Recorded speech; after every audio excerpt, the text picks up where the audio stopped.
Lecture number 4 mathematics. देखो अभी हमने लास्ट टाइम तक क्वेश्चन किए थे, उनका लेवल थोड़ा हल्का था, थोड़ा सा लेवल बढ़ेगा अब उसी का क्रम में। अब आप देखो एग्जाम्पल 1 या क्वेश्चन 1 कह रहा फाइंड करिए equation of straight line. Straight line की इक्वेशन फाइंड करिए जो किससे पास होती है, -5,4 से, and intercept made by required line. जो लाइन आप निकालना चाहते हो वो इंटरसेप्ट बनाती है, कहाँ बनाती है, ऑन एक्सिस पे, ठीक।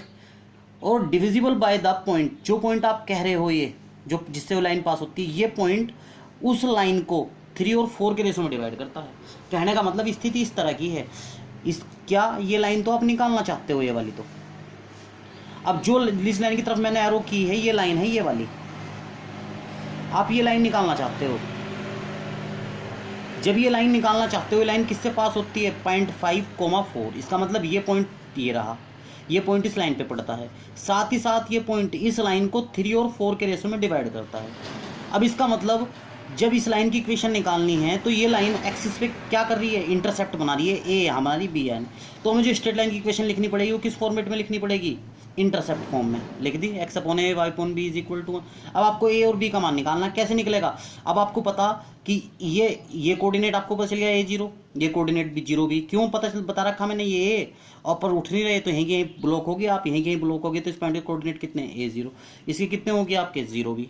क्लियर है बात मेरी, ये दो कोऑर्डिनेट आपके आ गए। अब देखो ये पॉइंट 3 और 4 के रेशो में डिवाइड कर रहा है, इस पॉइंट ये इसमें क्या लग जाएगा आपका, सेक्शन फॉर्मूला, इंटरनल सेक्शन मैंने आपको बताया था, उस फॉर्मूले का इस्तेमाल कर लिया। -5 कितना होगा, 3x2, ठीक है ना, 4x1 ले लो, यहाँ से ए आपका निकल गया। इसी तरह 4 के लिए लगा दो सेक्शन फॉर्मूला, वही डिवीजन वाला, बी निकल गया, उठा के इसमें रख दो पूरी। बस हल्का सोचनी चाहिए, मतलब भारी नहीं है सवाल, यही आपको स्ट्रेट लाइन निकालनी थी और बी के मान निकालने, सवाल पूरा हो गया। अब देखो सेकंड क्वेश्चन क्या कह रहा है कि एरिया फाइंड करिए ट्रायंगल का जिसकी एज का मतलब होता है भुजा, जिसकी भुजा आपको क्या दे रखी है, 3x - y, 3x + y and y is equal to a. कितनी भुजाएं दे रखी, 3 भुजा दे रखी है। आपको पता 3 भुजा से क्या बनेगा, ट्रायंगल। अब सिंपल सी बात है, 3 भुजा से ट्रायंगल तो बन जाएगा इस तरह से, ये तो कंफर्म है। लेकिन 2 भुजाओं के कटने से, 2 भुजाओं के इंटरसेप्ट से, ठीक है ना, इंटरसेप्ट से क्या बनता है, एक पॉइंट, तो दो मिलकर मिला के सोल्व कर लो। पहले फर्स्ट और सेकंड सोल्व कर लो, पहला कोऑर्डिनेट 0 0 मिलेगा, फिर सेकंड और थर्ड सोल्व कर लो आपस में, ये मिल गया, फिर थर्ड और फर्स्ट सोल्व कर लो, इस तरह 3 पॉइंट मिल गए।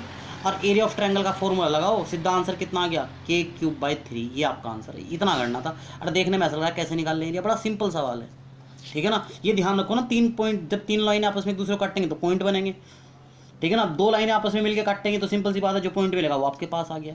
ये आइडिया आपका नेगेटिव आ सकता है, अगर नेगेटिव आया तो एरिया तो हमेशा पॉजिटिव में काउंट होता है, तो पॉजिटिव काउंट करना। ऐसा इसलिए हो जाता है, कभी कभी पॉइंट हम ऊपर नीचे मान लेते हैं, ठीक है ना, और कोई मिस्टेक नहीं है किसी तरह की, ठीक है।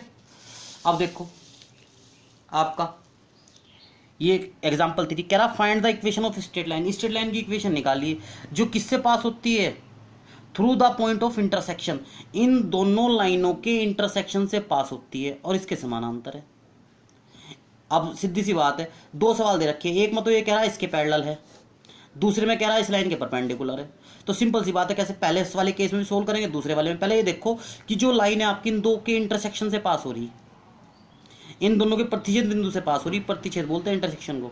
तो इन दोनों को सोल्व कर लो, सोल्व करके आपको ये पॉइंट मिलेंगे। इसका मतलब आपकी जो लाइन है वो इससे पास होती है, क्योंकि लाइन इसके समानांतर है पहली वाली के। तो सिंपल सी बात है, मैंने फॉर्मूला लिखा था, किसी लाइन के समानांतर लाइन की इक्वेशन किस तरह लिखी जाती है, required line parallel to this line. तो लाइन की इक्वेशन कितनी होनी चाहिए उस केस में, 4x 3y is equal to lambda लग जाता है, बस इसमें इतना। इस लैम्डा का मान निकालने के लिए उसने पॉइंट दिए, पॉइंट भर दो इसके अंदर, ये लैम्डा निकल जाएगा आपका, और लैम्डा निकाल के रख दो इसमें लाइन में, हो गया आपकी लाइन तैयार, ठीक है ना। सेकंड क्वेश्चन में उसने क्या कहा, सेकंड क्वेश्चन में उसने कहा परपेंडिकुलर है इस लाइन के, इस लाइन के परपेंडिकुलर। अगर किसी लाइन के परपेंडिकुलर लिखना तो हमने क्या बता रखा, जो ये कोफिशिएंट है 12 ये तो पहले पहुंच जाएगा, ये कोफिशिएंट जो 12 है 12 ये तो पहुंच जाएगा पहले, और ये 5 पहुंच जाएगा बाद में, बीच में आ जाएगा minus sign is equal to lambda, ये लाइन हो जाएगी फिर, ठीक है। ये अब इसका लैम्डा निकालने के लिए ये भी उससे ही पास होती है, प्रतिच्छेद बिंदु से, ये वाले से रख, तो ये लैम्डा का मान निकलेगा, उठा के वैल्यू इसमें आपकी इक्वेशन की लाइन इक्वेशन निकल गई। इस तरह आपको सवाल करना है, मुश्किल नहीं है, थोड़े से पढ़ने में अब जा हैवी लगेंगे आपको धीरे धीरे, बस और कुछ नहीं, सवालों में ज़्यादा समझ नहीं लगता। कोऑर्डिनेट बेहद आसान है, पूरे मैथ्स में यूज़ होगी जगह जगह। अब देखिए चौथा कह रहा फाइंड करिए एंगल बिटवीन स्ट्रेट लाइन, दो स्ट्रेट लाइन के बीच में कोण निकालिए। हमें पता अगर एक स्ट्रेट लाइन या हो दूसरी या हो तो कोण का फॉर्मूला ये है, तो पहली को भी इस फॉर्मेट में बदल लिया, दूसरी को भी बदल लिया, एक से M1 निकाल दिया, दूसरे से M2, एंगल निकाल दिया। एंगल कितना है 135 डिग्री। ठीक है, यहाँ क्योंकि यहाँ माइनस साइन आया था, ये माइनस tan 45 का मान है, और tan 45 को हम 90 + 45, tan से tan कैंसिल, थीटा कितना हो 135 डिग्री। अगर आप ऐसा कर लेते -3 को पहले रख लेते, 2 को बाद में रख लेते, तो एंगल 45 डिग्री भी आ सकता है। अगर मान लिया पेपर में ऑप्शन हो, दो ऑप्शन दे रखा है 135 डिग्री या 45 डिग्री, दोनों ऑप्शन सही होंगे उस केस में। कभी कभी क्या आएगा आपका 135 आ रहा मान लिया, ठीक है ना, कुछ का 45 आ रहा, और वहाँ आंसर दे रखा केवल 45 और आपका आ रहा 135, तो ऐसे केस में पलट लेना, कोई दिक्कत नहीं आएगी, आप सवाल कर सकते हो। अब देखो पाँचवीं में क्या कह रहा है, फाइंड करिए डिस्टेंस बिटवीन स्ट्रेट लाइन, दो स्ट्रेट लाइन के बीच में डिस्टेंस फाइंड करिए। अब ध्यान से देखो इन स्ट्रेट लाइन्स को, क्या फ़र्क है इन दोनों में। ये दोनों बिल्कुल सेम स्ट्रेट लाइन है, क्यों है, इसमें से ज़रा कॉमन लेना इस वाले हिस्से में से। जब आप इसमें से 2 कॉमन लोगे तो ये 3x बचेगा यहाँ से, यहाँ क्या बचेगा 2y, बस केवल इसमें फ़र्क आएगा 9 की जगह। तो ये दोनों लाइनें कैसी हैं, समांतर लाइनें हैं दोनों, ध्यान रखना, पढ़ने से पता चल रहा है। आप कॉमन लेके देखो, बस केवल लैम्डा में चेंज आएगा, समांतर लाइनों के लैम्डा में चेंज आता है, वो केवल किस लिए, उनकी लेंथ की वजह से। तो सपोज पहली लाइन यह है, दूसरी उससे बड़ी है, क्योंकि यहाँ तो 1 था मैंने बड़ी खींच दी, एक लाइन यह मान ली, एक यह मान ली। अब दोनों पॉइंट के बीच डिस्टेंस पूछ रहा, तो एक पर पॉइंट मान लो और उस पॉइंट से दूसरे वाली लाइन की डिस्टेंस निकाल दो, ठीक है ना, ये कंसेप्ट है सीधा सीधा, यही मैंने अपनी भाषा में लिख दिया। अगर वो निकालना है तो देखो, पहले पे पॉइंट XY मानना आपने, XY से परपेंडिकुलर लेंथ निकाल दो सेकंड की, लग गया फॉर्मूला। 2 कॉमन लिया, इसका मान -1 आएगा, वो रख दिया मैंने, आंसर 11/2√13 आ गया। अगर दो लाइनें समानांतर ना हो, या तो समानांतर ना थी, मतलब समानांतर थी, समांतर ना हो, तो ऐसे केस में क्या करते हैं,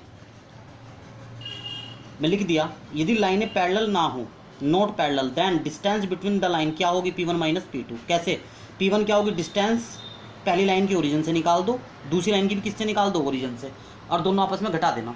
पहली लाइन की भी ओरिजिन से निकाल दो डिस्टेंस, दूसरी की भी, और दोनों आपस में घटा देना, तब भी आप निकाल सकते हैं। लेकिन अगर समानांतर है तो आप सीधा निकाल लो, फिर इस तरह मैंने दिया, ठीक है।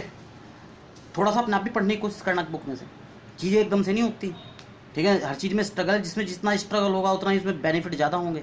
अभी सवाल दिया, कह रहा प्रूव दैट, सिद्ध करिए, perpendicular distance from any point of the line, इस लाइन पे कोई भी पॉइंट ले लो, उसकी डिस्टेंस इससे, इस लाइन से और इस लाइन से हमेशा क्या है, सेम, ठीक है ना। तो इसका मतलब क्या है कि एक लाइन तो यह है और एक लाइन यह है, और इस लाइन पे पॉइंट लेके चलना है, उसकी डिस्टेंस इससे और इससे दोनों से क्या है, सेम। यही कंसेप्ट लगा दो इसमें। हमने क्या करा, एक पॉइंट लेके चले, उस पॉइंट की डिस्टेंस, और उस पॉइंट को किस पे मान लिया, लाइन पे। जब मैंने इस पॉइंट की डिस्टेंस इस लाइन से निकाल ली, इस लाइन से निकाल ली, तो देखो पहले वाली लाइन से भी निकाल रहा, दूसरी से भी आ गया, ये निकलता चला गया। फाइनली जब कैलकुलेशन किया तो कितना आ गया, इतना आ गया। इसका क्या मतलब है, मैंने ये पॉइंट कहाँ लिया था, इस लाइन पे, और इस पॉइंट की डिस्टेंस इन बची हुई दो लाइनों से निकाल दी, इससे निकाल दी, इससे निकाल दी, और दोनों क्या रख दी, बराबर। जिसे मैंने इस पॉइंट की डिस्टेंस इस वाली लाइन से निकाल ली, इस पॉइंट की डिस्टेंस इस वाली लाइन से निकाल ली, और दोनों को रखी बराबर। तो मेरी फाइनली जो लाइन आई वो कौन सी आई, 2x + 11y = 5। और ये पॉइंट मैं स्टार्टिंग में किस पे मान के चला था, इसी पे तो मान के चला था, यही मेरी यहाँ से आ गई। इसका मतलब क्या है कि ये पॉइंट इससे भी और इससे भी अगर बराबर रखा गया तो इस लाइन